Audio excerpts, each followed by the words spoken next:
Okay. అంత ఘోరమైన subject ఉంటుంది. ఒక ఎగ్జాంపుల్ మర్చిపోకూడదు చెప్తా. నా దగ్గరికి భార్యాభర్తలు వచ్చారు. భార్యాభర్తలు వచ్చి నా ముందు కూర్చొని భర్త అడిగిండు నన్ను, సార్ మా అమ్మాయి అండి 3 years జాతకం చూడండి. జాతకం చూస్తే బాలారిష్టంలో పుట్టింది. ఈ అమ్మాయి 7 years కంటే ఎక్కువ బతకదు అసలు.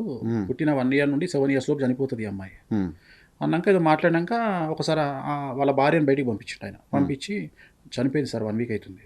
ఓ మరి ఎందుకు ఈ డ్రామా ఆడుతున్నారు, మీరు ఎందుకు తీసుకొచ్చారు మీ ఆవిడ నా దగ్గరికి అంటే, లేదండి మిమ్మల్ని కలిస్తే కానీ లండన్ పోనంటుంది. లండన్ నుండి వచ్చారు వాళ్ళు. ఓకే.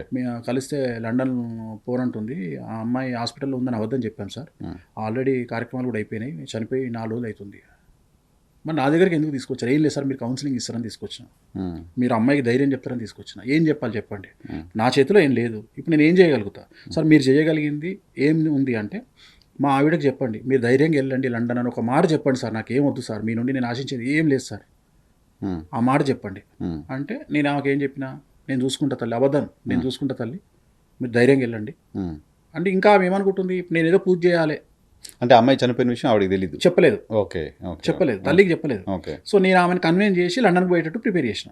ఈయన ఏం చేసిండు, ఈయన ఏం చెప్పిండంటే, అమ్మాయిని లండన్కి షిఫ్ట్ చేద్దాం ఎయిర్ అంబులెన్స్లో, మనం ముందెళ్ళిపోదాం అని చెప్పి మొత్తం మీద కన్విన్స్ చేసి తీసుకుని వెళ్ళిపోయాడు. ఓ అబద్ధం చెప్పాల్సి వచ్చింది అనేది నేను అబద్ధం చెప్పాల్సి వచ్చింది కాదు, ఇక్కడ ఆ కండిషన్, తల్లి యొక్క కండిషన్ చూసి నేను బాధపడ్డా.